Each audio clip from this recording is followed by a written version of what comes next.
All right, so we've compiled some questions here, and we've got some student questions that we'll just kind of run through and answer. First off, I wonder if you guys can hear me. Sometimes this thing doesn't connect. So it would be great if someone could just comment somewhere and just be like, I can hear you. That would be good. I think it's connected. Yeah, I think can you guys hear me? Like, can you hear me okay? I think you guys can hear me. So I'm going to just start going and answering the questions that we have from the Skool group. And hopefully that brings some value to everyone as well. And we're going to try to conduct these calls like bi-weekly at the latest or weekly every Wednesday at 4 p.m. So I know this might not be the best time ever to do real estate Q&As because most of us are like still working till 5 or 6, but it's kind of the only time in my schedule where I can fit it in. And yeah, the only reason I can do these Q&As at 4 is because I can just remote apartment locate and just work the Zoom calls, right? Which is what everyone really needs to build up to. So let me go ahead and turn this down, the background music, and then now I'm going to switch my camera view because my camera is heating up. All right, how about now? Yeah, here we go. All right, that should work. That'll work for now.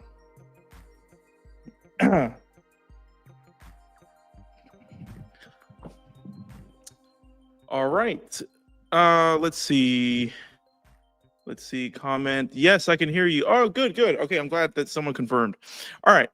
And possibly we'll move these to like 6 p.m. I might be able to do these at 6 p.m. so that way more of us are off work. You know, a lot of us right now are like driving back home, still touring with clients. But let me go ahead and answer some of these. And oh, it looks like Alex, our head coach, is on as well. What's up, dude? What's up, dude? Not much, man. I'm trying to figure out this software. It's cool. I like it. I'm 10 minutes late. I'm just like working with the StreamYard. Yeah, how are you doing? You're good. I'm doing well. Doing well. Just that's good. That's good. That's good. You got your mic on? Just my earpiece. Can you hear me? Yeah. Yeah. No, I can hear you good. Okay. Cool. Okay. I compiled a list from the Skool students before hopping on here. So I got a list of like 10 questions. Some of these are pretty basic, but I think other people can still benefit even if we answer the basic questions, you know? Yeah, absolutely. So cool. I didn't expect you to see you on here. That's cool that you showed up. Yeah. All good. You can do your thing. I'm just hanging. Yeah. How about we take turns? Like I'll answer one and then you answer one, you know? Okay. We can do that. Okay. All right, cool. So the first question here from Jessica is, how does an apartment locator actually make money if the service is free for renters? So she probably hasn't closed the lease yet. Yeah. You want to tackle that one or yeah. what? Yeah. Okay. So the answer to that is you make money from the apartment community itself. So the apartment community pays you a referral because they have a marketing budget. So they have a marketing budget that they use on ads, they use on different ways to market, especially like on apartments.com, Zillow, the third party, but they also put aside a budget for real estate agents. So that's how we get paid, is by the property itself. That was a beautiful answer. Can I expand on it and get nerdy now? Yeah.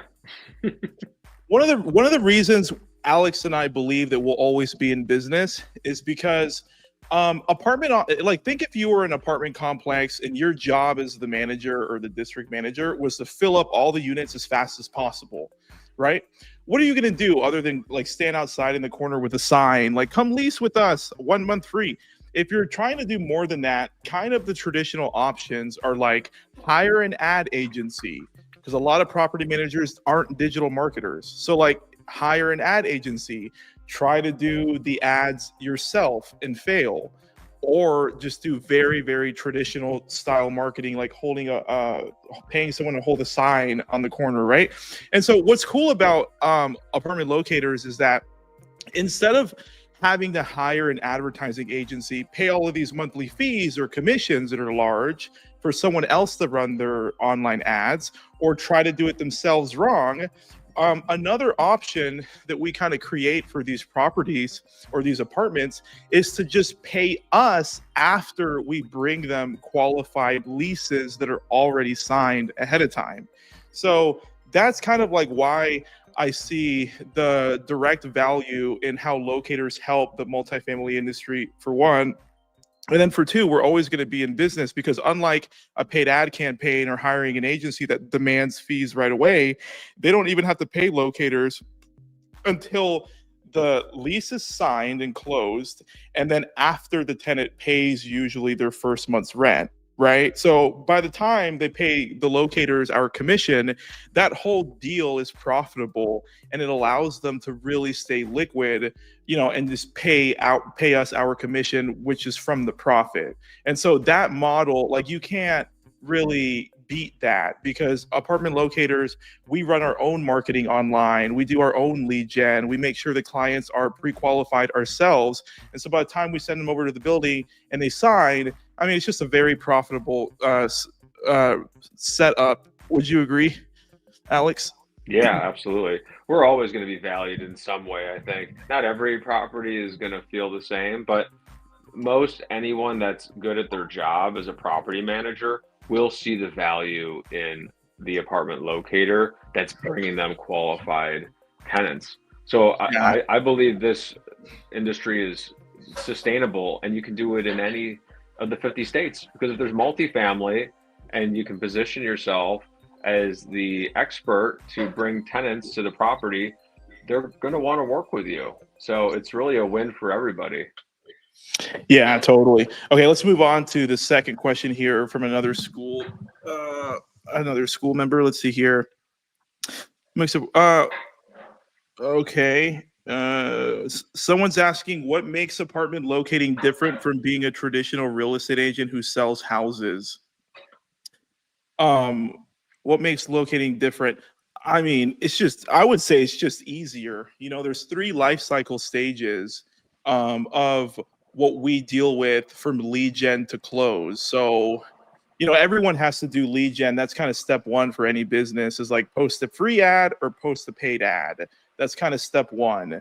And then for us, for a locator, the process is faster compared to a realtor. So it's like step 2 for us is, well, they hit our survey that does the pre-qualifying automatically. And then we like to book Zoom calls.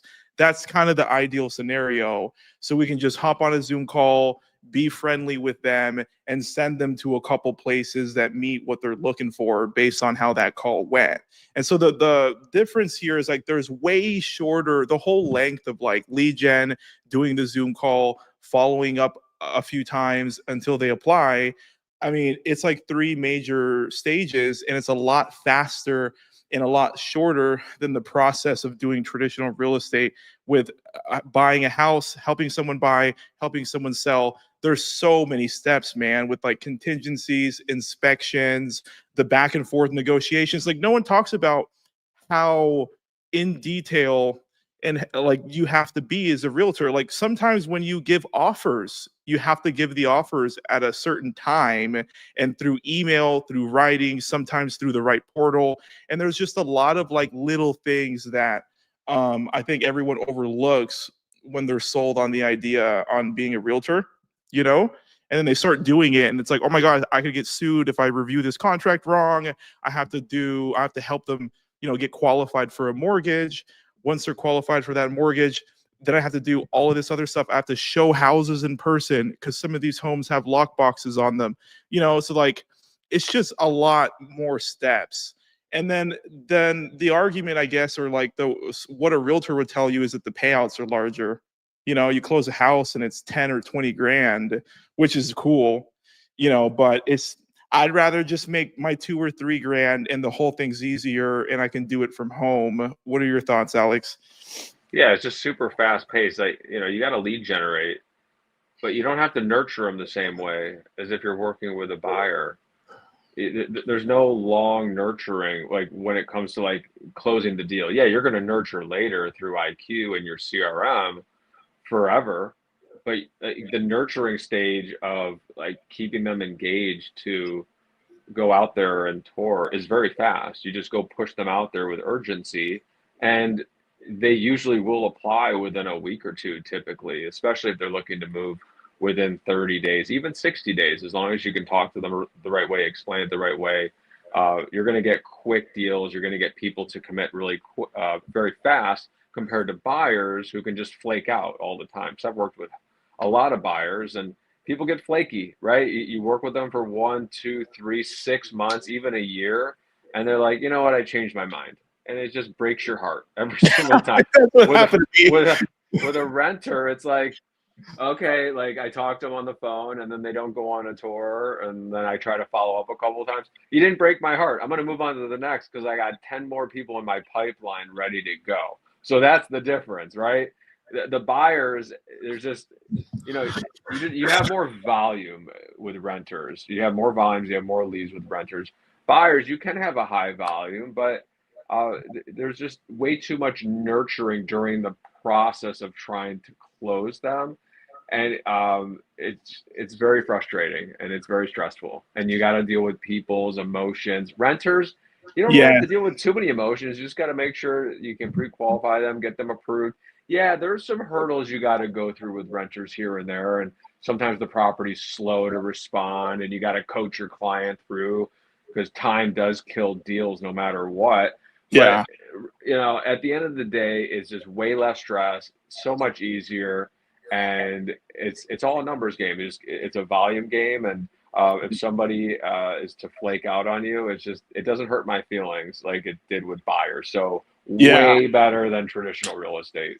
Totally. That's a good point, dude. When you say like the emotions are not as intense as renters, that's so true, man. Because like, Yeah, dude, and you can't even blame anyone because they're nowadays homes are like 400 grand and they're not even as nice as what they used to be for 400 grand. So if someone's about to spend $500,000, which is going to be their largest asset that they finance probably in their lives, you yeah, can't really blame someone for being very emotional, and it's your yeah, job as a professional to still be understanding and be helpful. But that's a really great point that a lot of agents don't really like. I think I've never even brought that up, but that's a good point, man. There's less emotions when it comes to renters because they're not emotionally attached to the unit. I mean, some are. You kind of get that, in the business a little bit, but yeah, a lot of people are like, I'm just going to rent this for a year, you know? yeah. They don't really So, overthink it too much. I tell people, like, don't overthink it. Don't go to too many properties. You're going to drive yourself nuts. Like, just go to a few at the most. Like, yeah. it's the people that are touring every weekend and they don't even need to move are the ones you want to probably stay away from. Those are the ones that just never close because they'll just go out for a couple. Like, Gabby's working with some now. I'm like, when are they looking to move? She's like, end of October. I'm like, why are they touring now? And why are you talking to them Yeah. now? Yeah. That's a good It is a point. learning experience. And don't get me Yeah. wrong, you want to help people that are qualified, you want to be there. But if you talk to someone too early on, Yeah. like, and they're not really looking to make a decision, it's like talk to them later, right? Because if you talk to them too early, they go to a couple places, and then a lot Yeah. of the people that aren't, that are looking to move later, like 60 days or even further out, it's just not really worth it. And you can speak on that too from your experience. They Yeah. just, Yeah. it's, the percentage of them closing just goes down a lot. Especially, I always ask people, it's like, okay, cool, you're looking to move in 2 months. Cool. Are you looking to make a decision when you go out this weekend? Nope, I'm not. When are you looking to make a I know, right? decision? The When are you? ASAP I want to people. find. When are you looking to make a decision? I asked that question. Probably by the end of September. Okay, got it. So then Yeah. I don't have to go chasing you around Yeah. after you go to a Yeah. couple properties. I'll follow up. I'm going to chase you down at the end of September because Yeah. I only, it's like you don't want to go through 30 days trying to chase a Dude, renter around. you know how I nip that? I get so because I don't know if this happens to you, but you know how sometimes your pipeline gets like super busy one day or one week, and it's just Yeah. like all after the other. It's like a When I couple get days in the week. It's like Yeah, crazy. when that happens, dude, like, and then especially, I don't know if this happens to you, but like I get this weird energy like when I close a couple people in a day and like back to back, and like, dude, the next call I'm a savage because I just closed a Yeah. couple, and Hell yeah. dude, this is how I nip that. So like I will have just closed like two people. I feel great, and then I'm on the next call, and someone's like, yeah, I'm looking to make a decision 2 months from now. And the way I kind of nip that right away and like kind of like get them excited for what I'm about to say is I tell them, I'm like, oh my gosh, you're looking to move in 2 months from now? Yeah. And I'm like, okay, well, this is how it works in the city. And I tell them, like, you need to reach out to me 2 or 3 weeks before your move-in date, because chances are that's when those units are going to be, there's a better chance that they're vacant, and the apartment loses that inventory, because that's how that business structure works. Like, if there's a Yeah. unit that's vacant, every single day is revenue gone if there's no Right. one in it. So I explain that in a short way to someone that I'm talking to, but I try to get them excited about it. And I'm like, I'm not sure where you're moving from, but here in my city, like, the best deals and the specials are always on vacant units. So if you're looking to move in, say, late October, what you should do is reach out to me 2 or 3 weeks right before your move-in date. We'll call all the vacant ones and grab Yeah. you like the largest special ever. And they're like, oh, is that how it works? And then I'll go in and I'll explain it further if I have to. And I'm like, Yeah. think about it. If the unit's vacant, no one's paying rent. So of course you're going to get a larger special on those, not the Yeah. ones where they have 2 or 3 months to, in a tenant still in there. And they're like, that makes sense. Because a lot of the times, dude, renters, they don't think about this stuff in detail the way we do as locators. So I just tell them that, and I get them excited. And I'm like, yeah, don't go out and tour. I tell them, you can go tour if you want to tour a few floor plans, I guess. But I tell them, contact me 2 or 3 weeks right before your move-in date, and we'll call on all the vacant ones and grab you a month or 2 month free. And then they're all Yeah. excited as if I know what I'm talking about, because I do. And then they're like, I tell them that I'm going to follow up with them then. And so, Yeah. yeah, but that's kind That's of the like way to what I do what it. I like to do is I like to get them excited on how they're going to save more if they wait until closer to their move-in day. And that really is how it works. It's just like Yeah. basic economics. Yeah. I At that tell point. Yeah. That's a good point. I tell people that all the time. Like, listen, you're a little early. Like, if you wait between 2 and 4 weeks, like that sweet spot, you're just going to get a better deal. Properties are going to offer you more concessions potentially because you want to move Yeah. in immediately. And it just works in your advantage more. And if you go in prematurely to some of these properties, you could lose out on thousands of dollars on look and lease specials. Yeah. And Yeah. I try to encourage people, don't go out now. Why are you going out? Are you looking to make a decision this weekend? No, then why are you going? Like it's Yeah. an apartment. Like go And it's out, telling them make a why. weekend of it, and then like Yeah. sleep on it after the Yeah. weekend, and then choose one.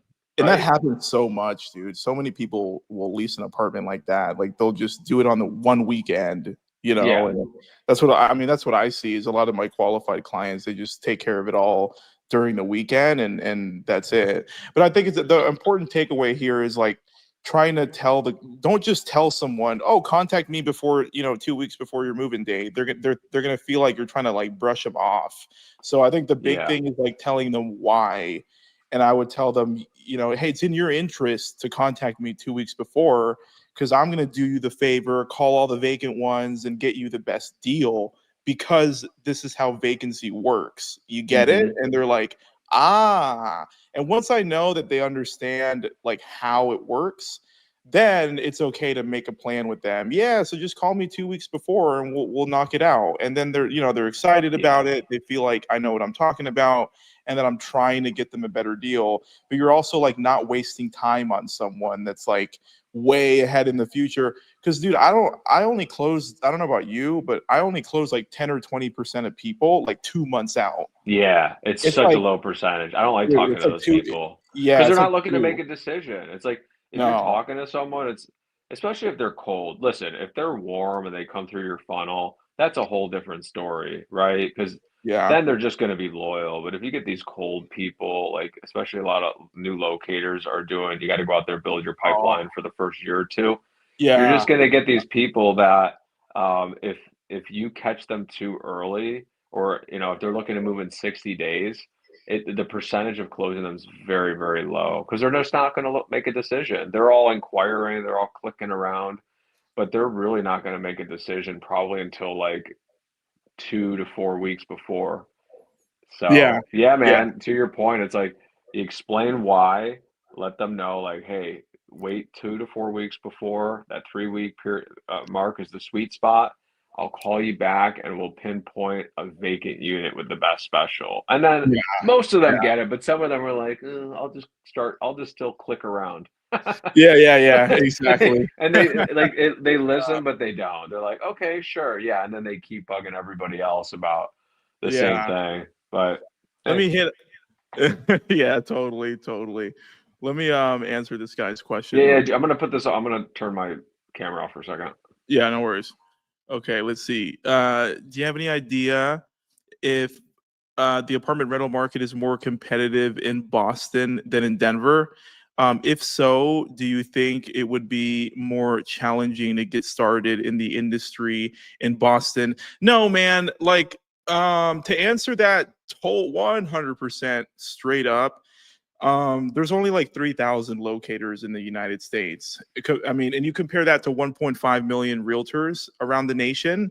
So what that tells you, if you just study like the real numbers, is that um, there is no place that's saturated with apartment locating, not even in Texas, and it all started in Texas. So like, if you start in whatever market that you're comfortable in, so if you live in Boston, then just do Boston. You know, if you are more familiar with Denver, Colorado, Denver is the major market in Colorado, actually. So yeah, Denver would be the city I would focus in if I was, if I was forced to do Colorado. We have agents in Colorado as well.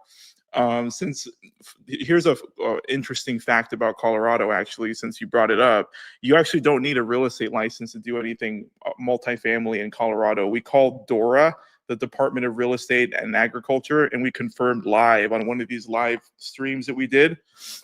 There was a lot of like confusion and gossip. So I just called Dora over the phone on a live stream. I think it's in like our Facebook or Skool group, that video. But we asked them, we're like, hey, what's up with this whole apartment locating thing in Colorado? Do you really need a license or not? And they were like, nope, you don't. And we recorded it. So that's kind of interesting. So that kind of tells us all that, like, technically, whoever wants to get started, even though we recommend getting licensed regardless, people could just work remote in Denver and then just bypass the whole license requirement. I mean, so, but yeah, I would say Boston over Denver. It doesn't matter.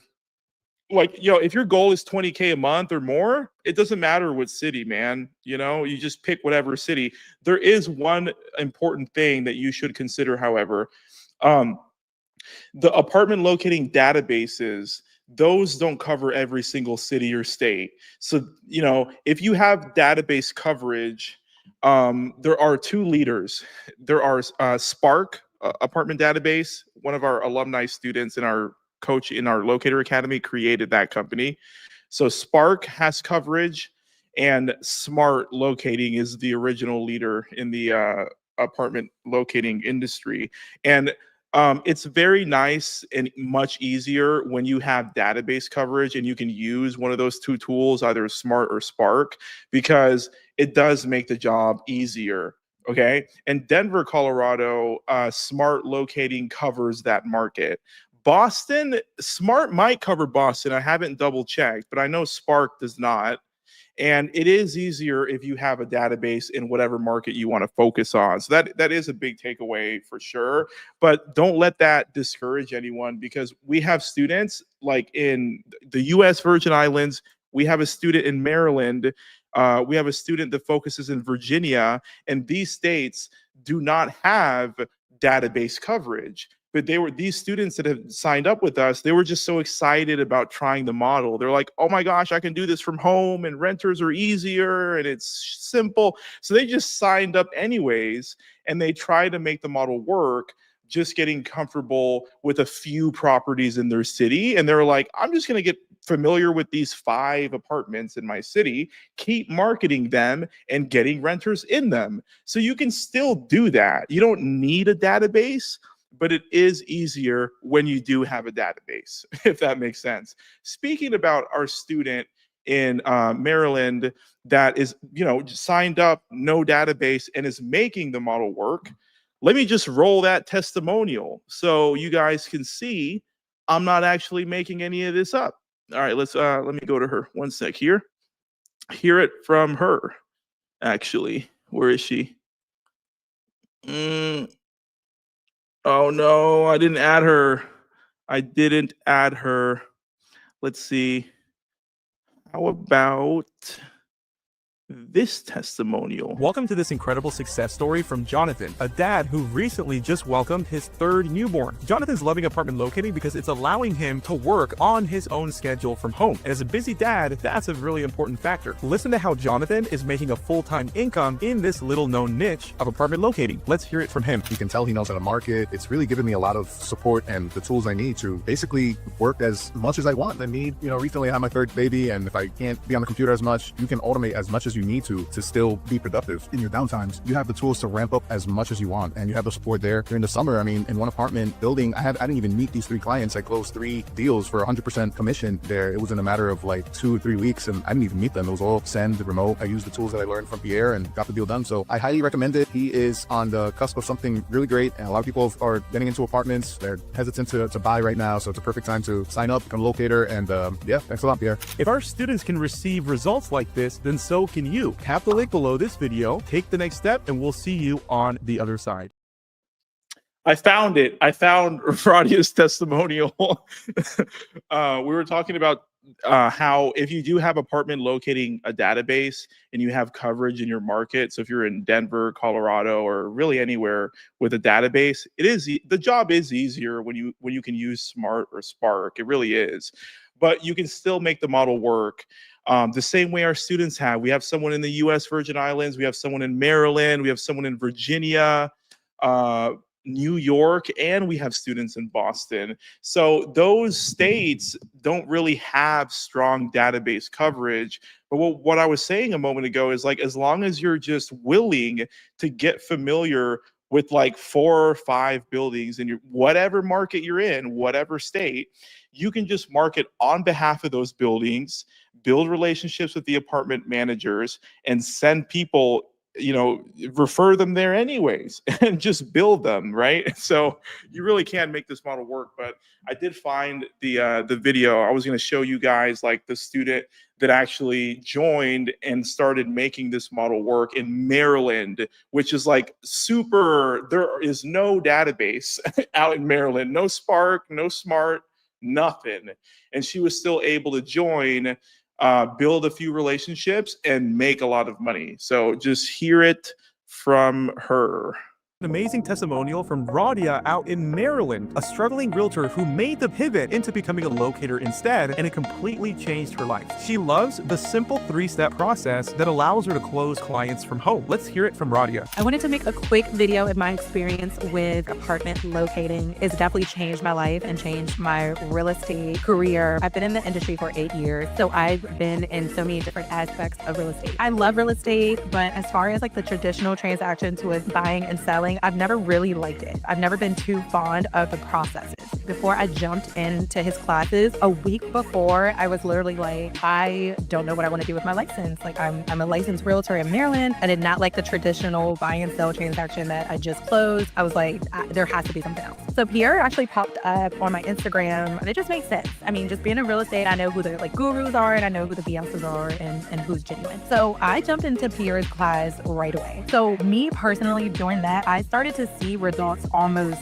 overnight. So I started to get leads coming in the next morning, and I had to kind of like jump right in to respond to these leads. So with my track record with this, I've been in it for 3 or 4 months. I started to see checks come in January. So I started in November. I started to get the checks from these apartment buildings in January. The life cycles of apartment locating is very straightforward, very simple, and it's only 3 life cycles. So it's from your ads, so getting the prospect, to talking to them over the phone, to getting them into appointments and them applying. Once they apply, once they're approved, it's kind of straightforward after that. I was definitely making more money than I was doing the traditional transaction. Also, you start to see constant checks coming in. So constant checks, constant leads. From my Facebook free ads, I started to get over 100 leads per month. I can't be more satisfied and happy. It's definitely changed my real estate career. I've gotten more hours in a day to myself because, like I said, I mean, the life cycles are just so quick. Everything happens so quick. And that's just my personality. I'm very results driven, and I just gotta be more happy happy. So if you're looking to get into this niche, or if you're looking to get into real estate, especially in Maryland, feel free to reach out to me. I'm happy to give you like the ins and outs of how I went about taking this course. But this is for everybody. Anybody can do it. It's super simple, and I'm excited for you if you're looking to get in. If they can receive results, then so can you. Tap the link below, take the next step, and we'll see you on the other side. All right, cool. There you go. Facebook ads are cool the way Radia used when she started, but I mean, paid ads are better, you know, paid ads are better. Okay, let's see. Get rid of this.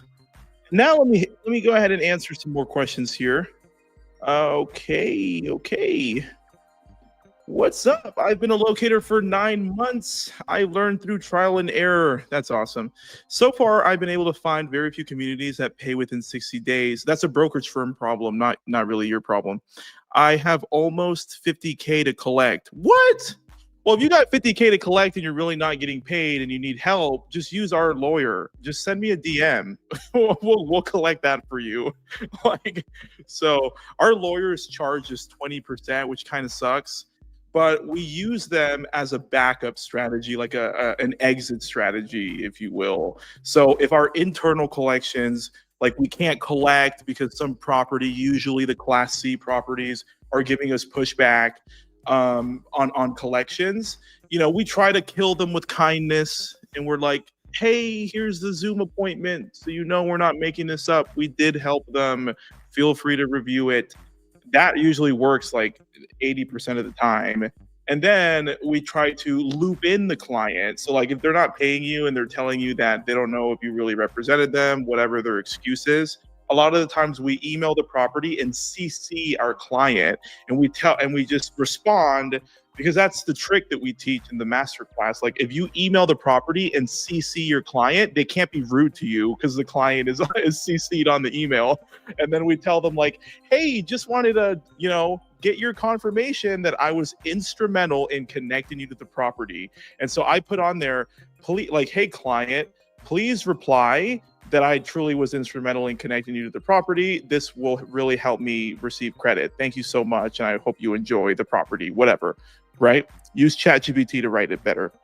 And when we send that out, you know, what that does is the property has to be nice to you. Their own client, their own tenant is on the email. And then a lot of times our clients, our clients book Zoom calls with us. So they like us. We're like friends with our clients. They see us on Zoom the way you're seeing me now. We talk to them live. And so we have stronger relationships with our clients as locators because we're booking Zoom calls. So when we send an email, we've already showed face. We've already helped them for free. They really don't have a problem with just replying and saying, yeah, Pierre was instrumental in connecting me to your property, right? And a lot of the times that gets us paid.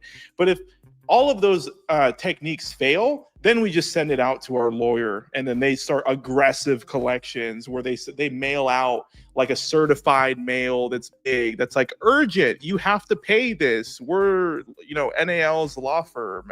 And a lot of the times you'll find when you send communication from a law firm, just the fact that these apartment buildings look up that firm and they can tell that it's a real law firm, then they just pay. They don't like go back and forth too much once they can really verify that it's a real law firm. So, I mean, if you really need help collecting 50 grand and your broker can't help you, you can't do it based off our training, I could refer you to the law firm that backs us, and they'll aggressively collect for you. That's one solution there.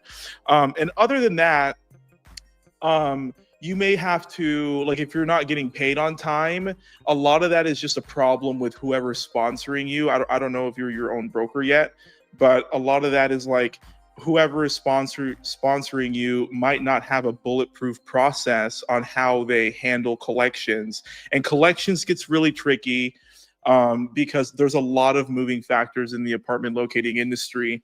You know, you have to prove stuff.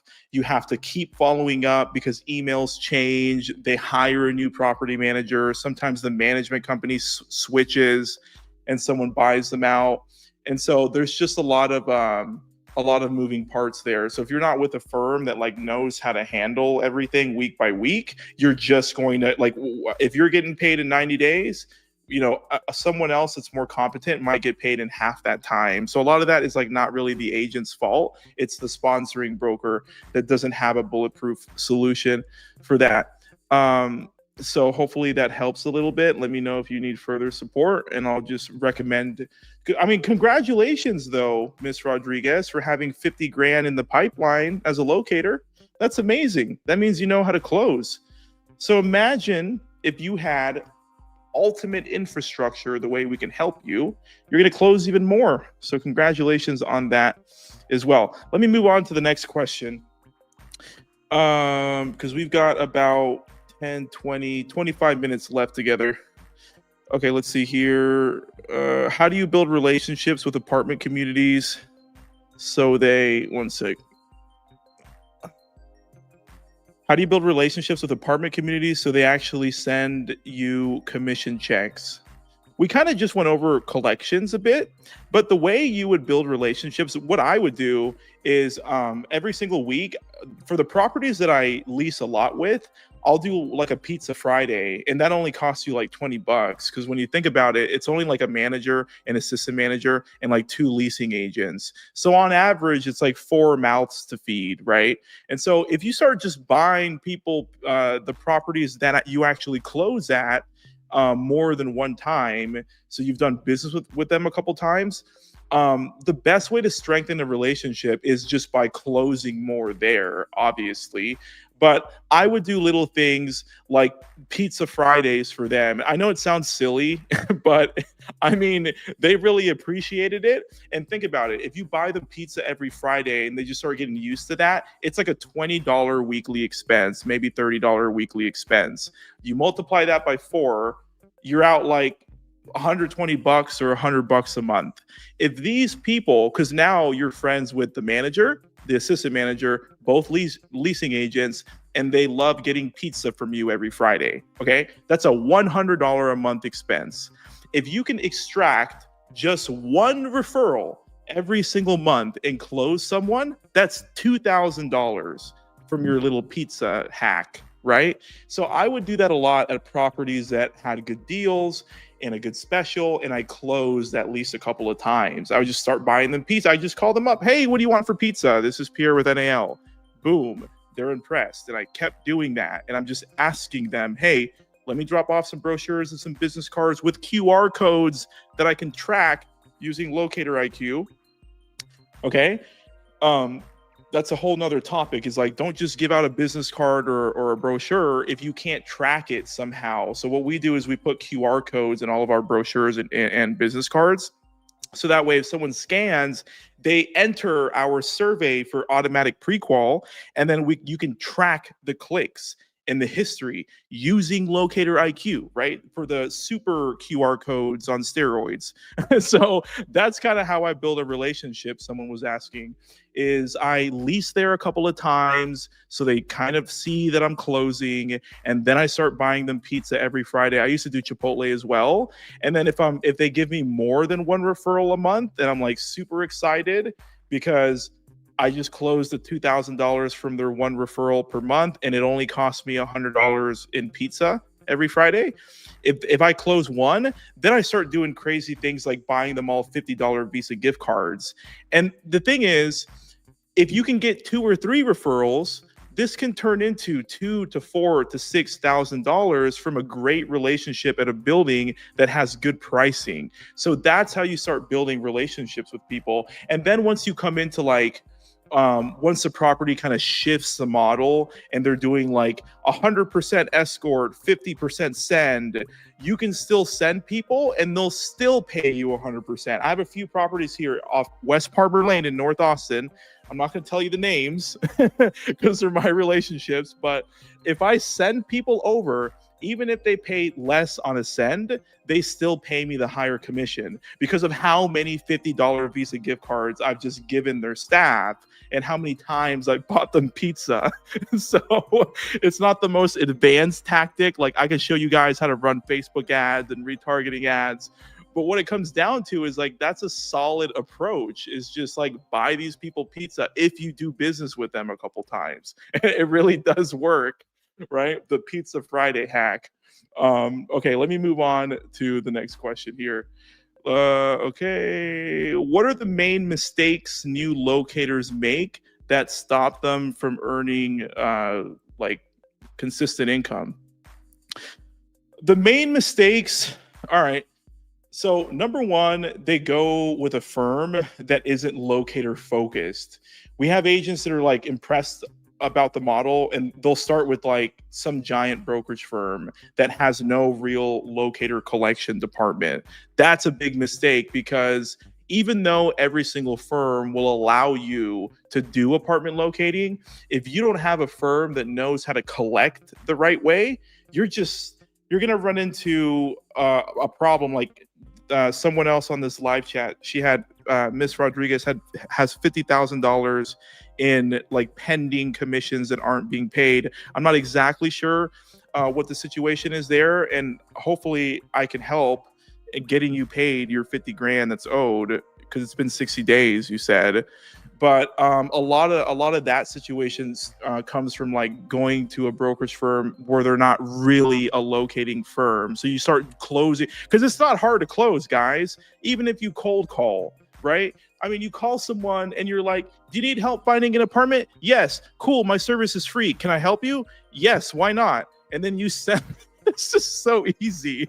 Like you're like, "Where do you want to live?" "Cedar Park." "Okay, these two buildings, Lake Light Crossing and the other one, they're doing a couple months free. Can you tour today?" "Yes." And then you make $3,000. Like it's not that hard, even if you're cold calling, right? But the problem is, you want like you'll start if you're good at closing and you're just naturally good at connecting with people and being friendly, you will close leases. And the thing is, you don't want to be within a firm that has no idea what apartment locating collections are like, and then you like start leasing up 50 grand and then you're not getting paid. So that's the number one mistake, is like choosing the wrong sponsoring broker. The second mistake, I would say, is not having a CRM from day one. And I mean, I made that mistake. My first 2 years, I didn't use a CRM because like I kind of knew what it was, but not really. And so I didn't use a CRM for 2 years. But what's really cool about using a CRM, like right when you start day one, is that every client or lead that gets put in your CRM, they either opt in or they click on an ad or whatever. It starts building up your contact list, and you can just do so much with a solid contact list of renters, because what do renters do in the future? They inevitably buy their first house. So just that alone is really valuable. But reaching out to them, asking for referrals from their friends and family is super easy to do on a CRM. You don't even have to run ads. You just send an email and a text to like hundreds of your leads that you've ever spoke to. So that's really powerful. And then letting them know that you can also help them buy their first home. So a big strategy that I use in my own practice is like I do apartment locating full time. And then the people that I helped a year ago, that list is growing throughout the year. And I just tell them, hey, because here in Texas, new construction is very abundant and there's always better deals, right? This home I bought is new construction. You see how my house is 3D printed? This is a build from Lennar and Icon. And so the deal I got here was crazy. They like paid all my closing costs. I got like 3 month, like 50% off. They paid the mortgage interest, and then they paid me my 3%. So like you can only find those crazy deals with new home construction. So what I do in my practice is I focus full time on apartment locating. You can easily make multiple six figures from that alone. And then I use my CRM for free, basically, to text and email everyone that I helped a year ago. And I'm like, hey, have you considered a new home construction? It's brand new, never lived in, with a bumper to bumper warranty for the first year. And sometimes it's better than resale. So I'm upselling my renters to new home construction on purpose, and like without running ads, without having to convince them that I'm a better realtor than their mom's favorite realtor, because they've already worked with me before. So that's like a huge mistake is like not having a CRM from day one, because it's just so many opportunities that you can't capitalize on anymore if you don't have that in place. And then what's the third biggest mistake? We said choosing the wrong brokerage firm. We said not having a CRM. And then the other one, probably like doing in-office appointments. Eventually, at some point in your career, you have to do what we teach. Like there's no exception. Like if you are going to an office and you're doing in-person appointments, fine, if that's how you make six figures. But at some point in your career, you're going to have to learn paid ads. You're going to have to learn infrastructure and how people can just click a survey, get auto pre-qualified, show up to a Zoom call thanks to your automations. And then that allows you to work from anywhere with Wi-Fi. You have to do that if you want to make multiple six figures, right? And a big problem in the industry that we see when students sign up is they're like so used to working in office because their broker makes them, and they're just used to like booking in-person appointments. They go out, they close them, and they work really hard for $100,000, and that's okay. But what I'm trying, the message here is like there is another way to work, and that's having good infrastructure. This is the tool we use for infrastructure right here, and then we try to like organize everything using a sophisticated survey, a CRM, booking Zoom calls, so the job is not only easier, but we build more rapport, and then you can work from home or somewhere with Wi-Fi. So like once you start doing that model, instead of being a very normal realtor or locator that shows up to an office, that's how you can earn not just 100K, but 200K or 300K, like our head coach, Alex, that was just on the live stream. Is you have to have infrastructure. Otherwise, it's impossible. There's no way you can make $300,000 a year by doing in-office appointments and having people bail on you and cold calling on Facebook Marketplace. You can't make $300K that way. You can't. But if you have infrastructure and you learn how to run ads, even if it's remarketing, right? And you just have a flood of people that just hit your calendar, then you can. Because it's just a repetitive next Zoom call, next Zoom call, next Zoom call. That's how you can do 300K. But that's a huge, a big mistake, is like thinking that working in office only is how you can make your 100K a year and like never grow past that. Okay. The growth doesn't happen from like more hustle in person. It happens like to go from 100K locator to 300K locator. That difference isn't working harder. It's like understanding infrastructure and like stepping into the paid ads world a little bit, just so you can drive traffic to your survey.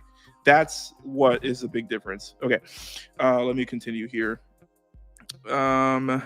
Then you can buy really cool chairs like this Arne Jacobsen. Is anyone an interior designer?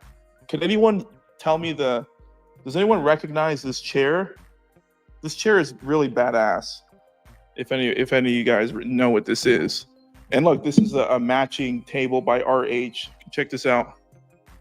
I got the matching little side table by RH as well.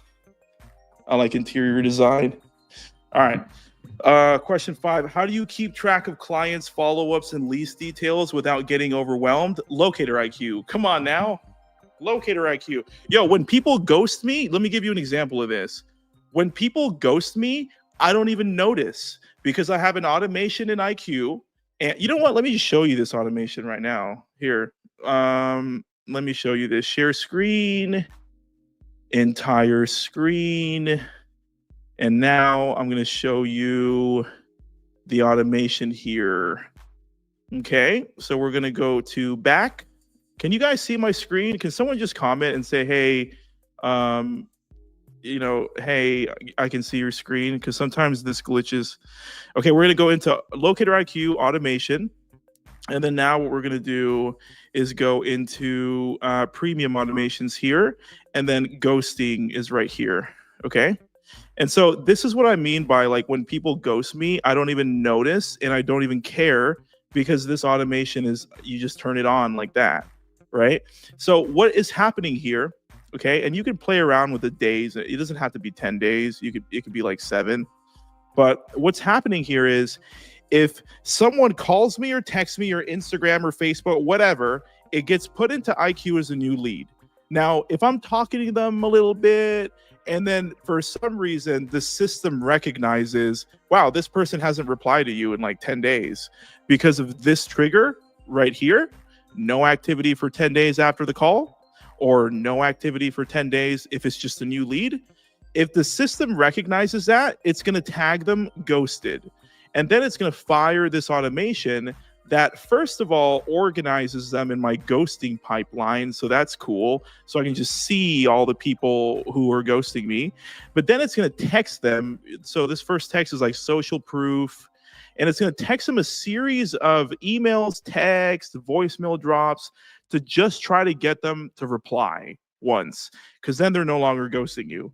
Okay. And so this one's like, hey, we just helped our last client get 2 months free at the Citizen House, you know? And then if they reply to that, we always end these text messages as an open-ended question. So that's the trick there to this automation, is we're like, which other neighborhoods are you considering? And then if they don't reply, we send them a voicemail drop. What is this? Okay, voicemail from the AI. You can put in your own. And then we email them you know, an open-ended question. What kind of neighborhood are you looking to move into? And then it just keeps happening a day, and then it waits 2 days, then it waits 2 days, then it waits 3 days. And it's just a bunch of like social proof, prices are coming down, like everything we can think of to make the ghosting automation awesome.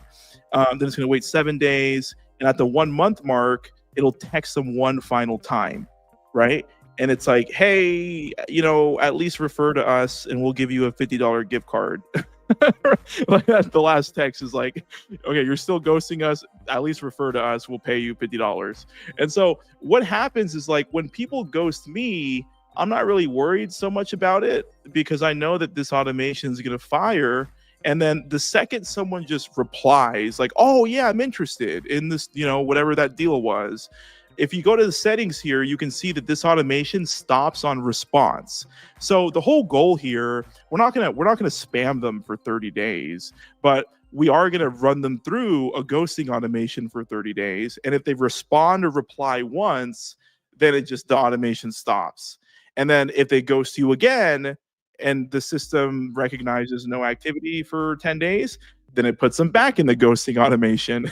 so whenever someone ghosts me, it's just like a forever, like they keep hitting the ghosting automation, and I keep sending them like promotions and stuff like that. Oh, you guys don't see the screen. Oh, that's so sad.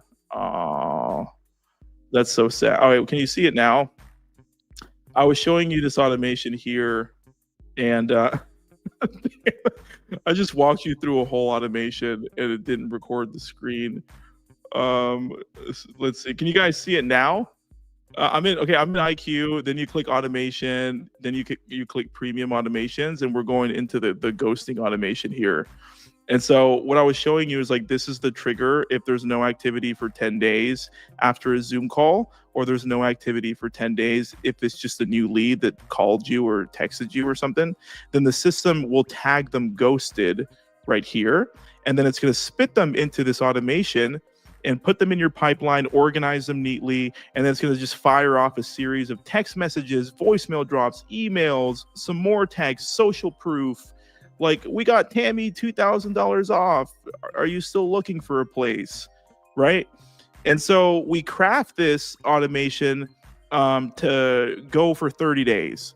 And then I showed you in the settings up here, like, as soon as someone responds, then the automation stops. Stop on response is toggled on.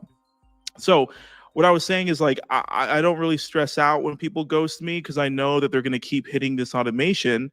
And it's going to just send them like just a bunch of social proof and deals and all these offers until they reply to me. So my ghosting is solved that way. I hope that I hope that helps. Okay. What else? Let's see here. Let me go on to the next question here. Follow-ups and least detail. Okay, the least details you kind of want to track in whatever protocol your broker is making you use. but usually apartment locators use the database to track the lease details. I use we use Locator IQ for that. And so if I show you on here, go to Locator IQ, we have like just another pipeline for the collection stuff. So if we go up here to pipeline in IQ, let me show you this. And we go over to right here, the collections pipeline. So this is, we just create client cards and we put them all here, and then we kind of move them down the process, right? Like create and send invoice, invoice confirmed. Let's make this full screen. And let me see here. And then you start the follow up, something changed, like a management company change, whatever. And then exit strategy, they're not paying you, it's been 90 days. And we send to our lawyer. If we get a verbal yes, it's here. And then once we get paid, it's here. So we use this.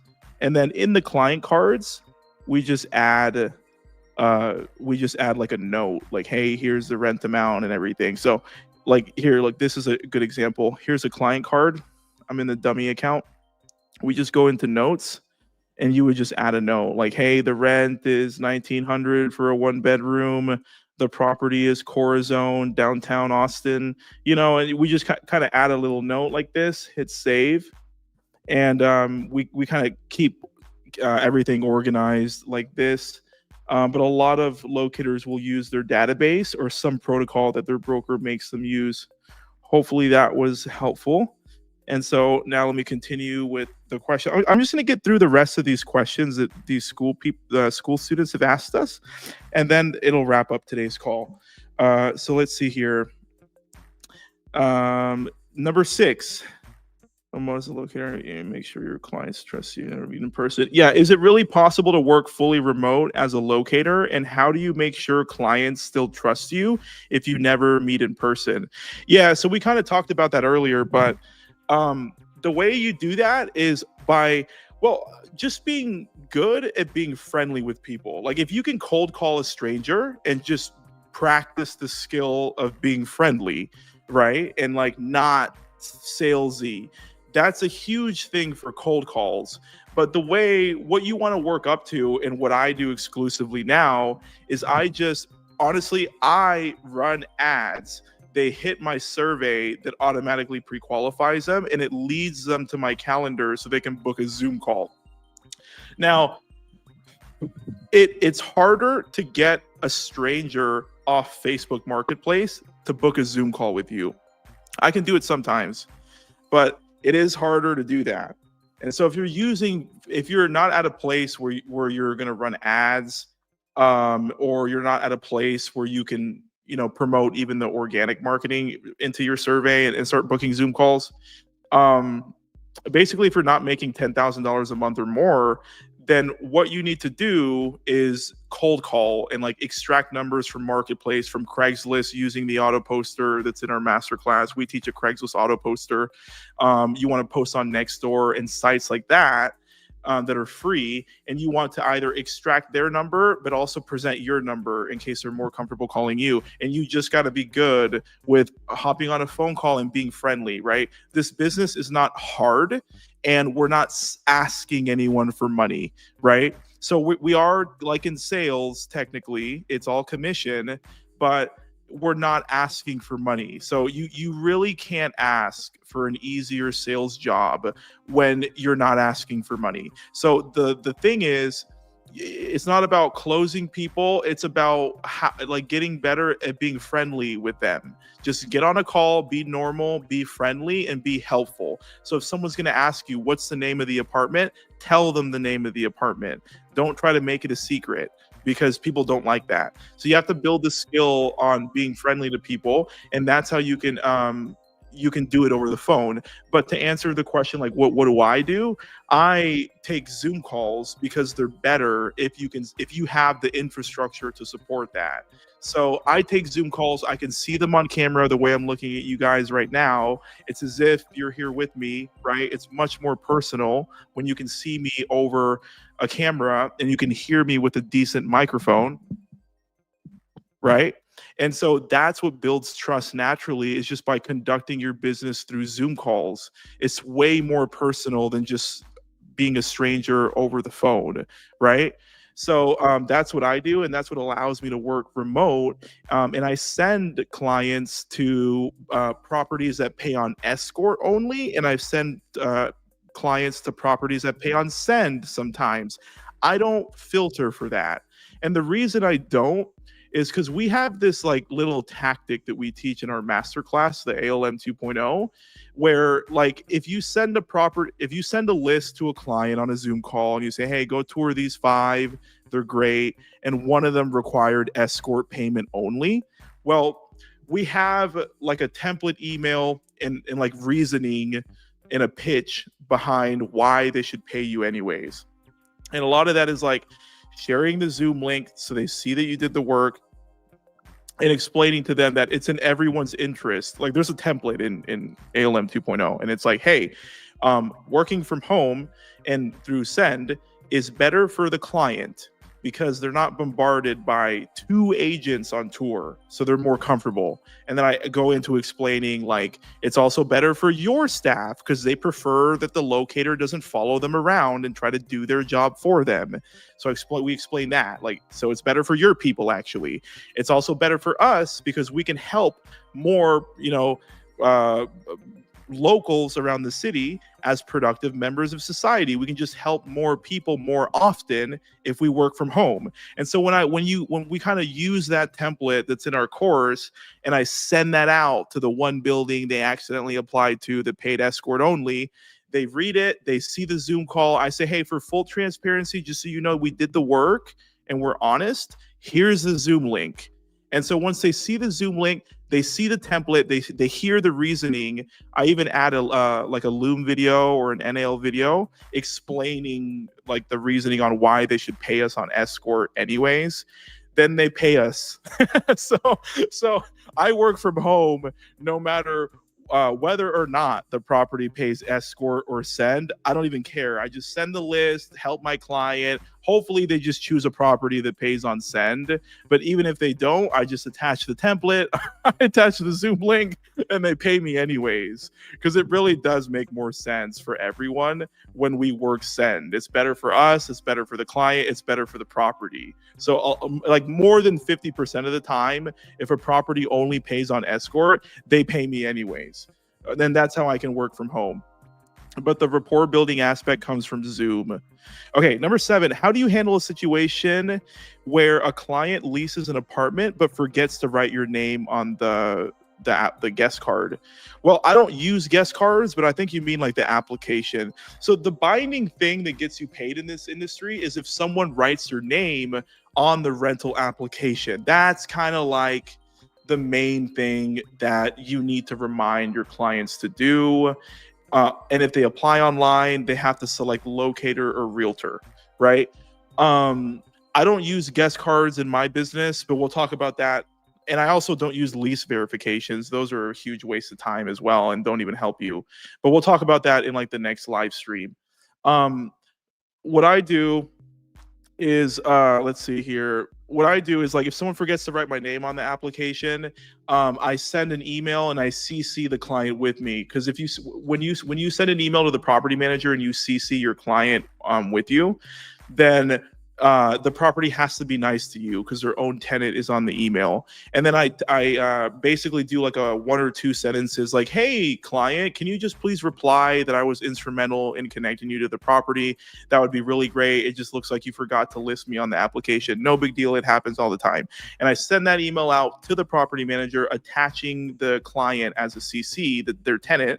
And then a lot of the times if you have a good relationship with your client because you're conducting Zoom calls, they see you were really helpful and you help them, then a lot of the times clients don't have a problem with just replying and saying, you have to make it easy for them. But I just put on there like, can you just reply that, yes, I was instrumental in connecting you to the property because it seems like you forgot to write my name on the app.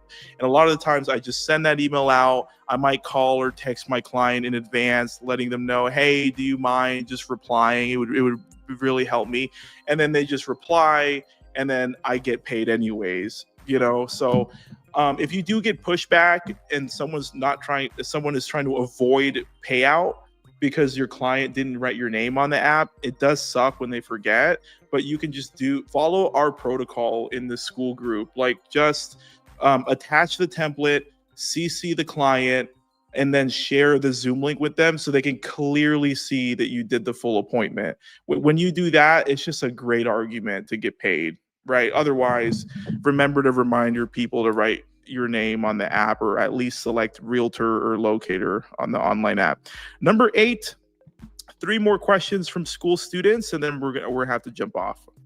How long have we been on? An hour and 15. Okay, what's the average time it takes from getting a lead to actually closing a lease and getting paid? The fastest I've ever been paid was 7 days. And who paid me that? I think it was like Highline off West Palmer Lane, off like Legendary Drive in Austin, Texas. They paid me in like 7 days because I had a great relationship with them. Honestly, I think this blonde girl went to my high school that had a crush on me, and she was a leasing agent. that probably helped. But I would lease over there, and they paid me in 7 days. It was crazy. Like before the client even paid, like for the next month, because usually in this business, the client pays rent, like prorated rent up front and stuff, and then a full month payment, on the first of the month. And so that's why locators, usually we get paid in like 30 to 60 days ish. But I was paid in 7 days because I had a great relationship with the staff there. And then one of the leasing agents had a crush on me, which is kind of like weird to talk about, but that stuff does hold weight. Like the better relationships you have with properties, you can actually get paid faster because it's all just a decision from the property manager or whoever is in charge of their accounts payable. It's just a decision. They're like, should we pay them now? Nope, let's wait 30 days. But they can pay you if you want. And so the fastest I've ever been paid was 7 days by Highline in North Austin. And what else are you asking? But usually the cycle is like, I will post an ad. Someone will need to move in within like a month or less than a month. And then I conduct a Zoom call with them. And then I find them a few apartments at work. And it's usually like, I can close someone on a Saturday the same day if they need to move in that weekend. It just depends.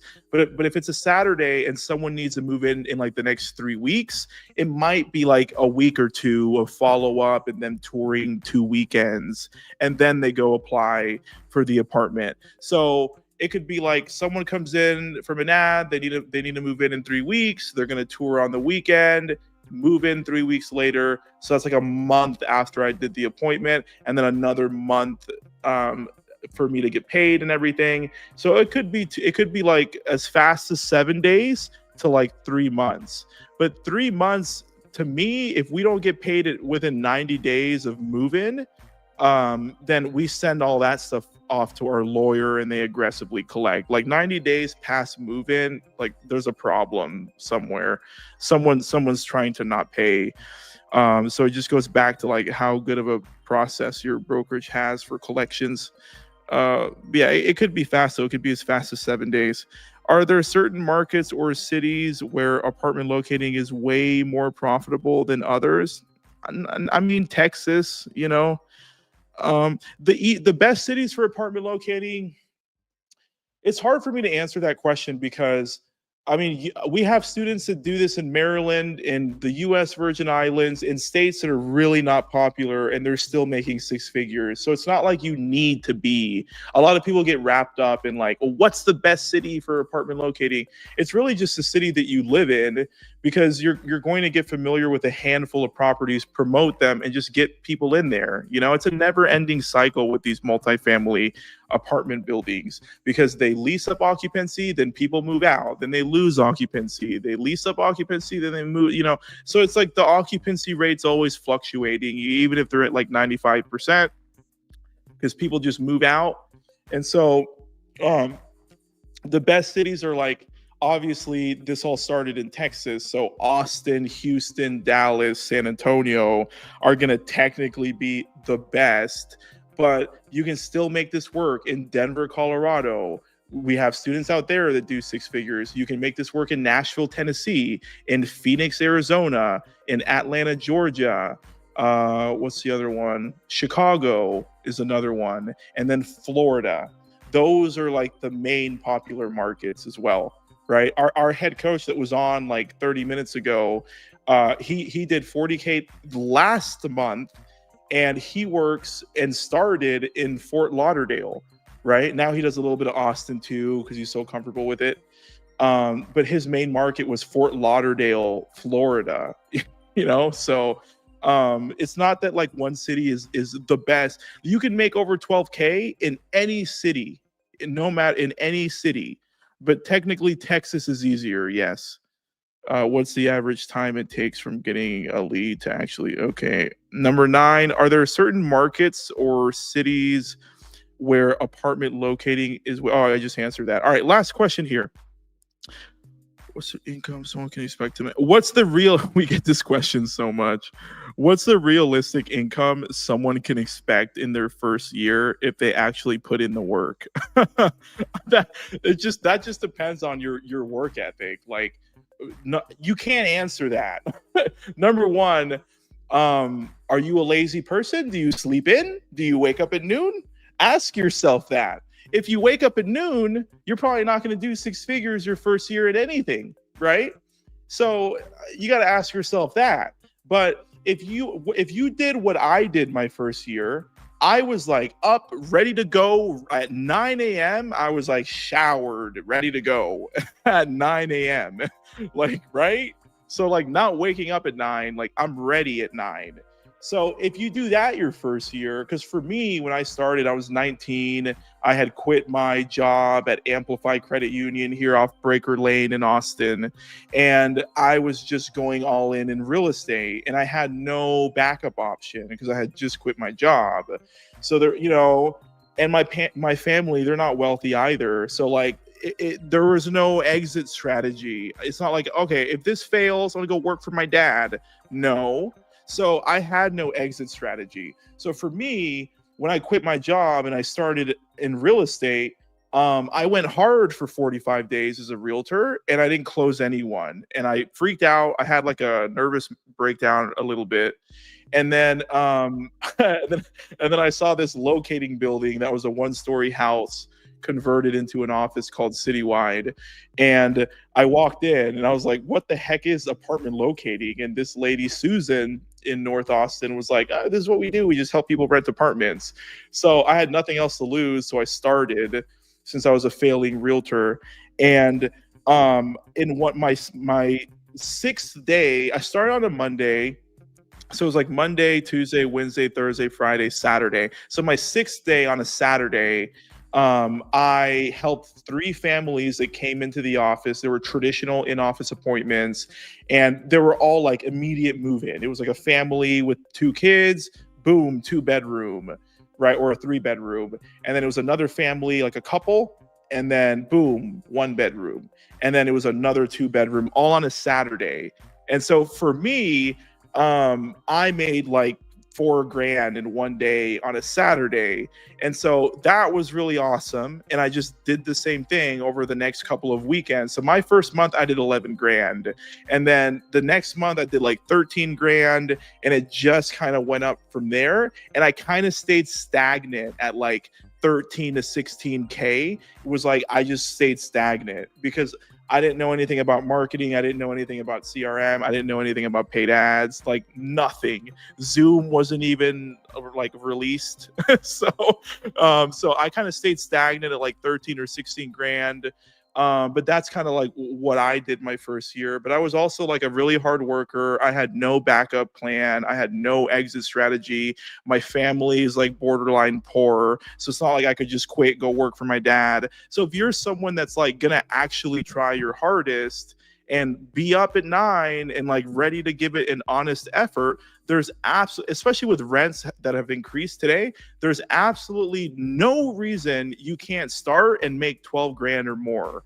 That like, if you really try and then you, every single day you try, then you can do 12K or more. So if you notice, like, if you see our ads or everything, we promote like we'll help you make 12K a month. That's like our company number is like 12K is what we promise to help people achieve, because it's very, very achievable with today's tools and modern digital marketing.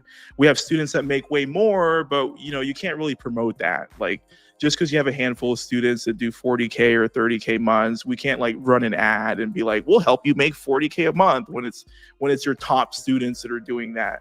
So what we do as a company is we kind of just promote like 12K a month. If you really try, go through our program and like leverage us for support, we'll help you get to 12K a month. That's like our soft promise. But yeah, you can make it work if you try your hardest. Okay. That was all of the questions from the Skool members. So I think that kind of wraps up this Q&A. We went on for a little bit as well. And so I'll post a recording in the Skool community as well. Let me go ahead and let's end this real quick. Unless anyone has other questions, let's go ahead and end this with a quick commercial right here.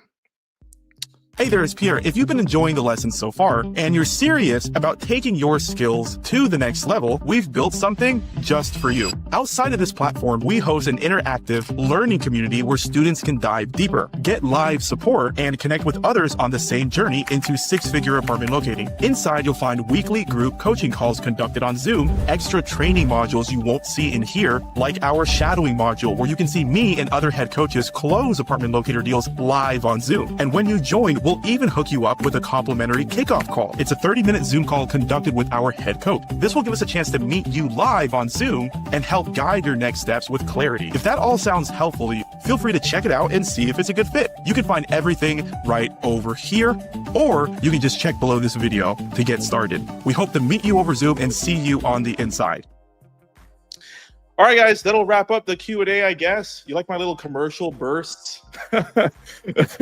Oh, okay. I'll troll you guys with some commercials later. But that'll just about wrap up the live stream. I'll drop the link in the Skool community and also the Facebook group that's free, even though most of us have we've kind of abandoned ship and we all kind of ditched the Facebook group and now we're all in Skool. But I will drop it in the free Facebook group as well. And I'll drop it in the Skool community as well, so you guys can watch the live recording. These are usually pretty valuable. Our head coach was on 45 minutes ago, so that was cool to get his input on stuff. But other than that, guys, we'll see you either next week or bi-weekly. We're either going to do bi-weekly live streams like this, but I'll try to make a grand effort in doing these once a week, because there are a lot of questions that people asked. I mean, we just edited 10 questions down from a bunch that we had in the Skool group. So I'm going to try to attend these once a week on Wednesday at 4 p.m. Central Standard Time. And we'll see you guys on the next one. Bye-bye. End it.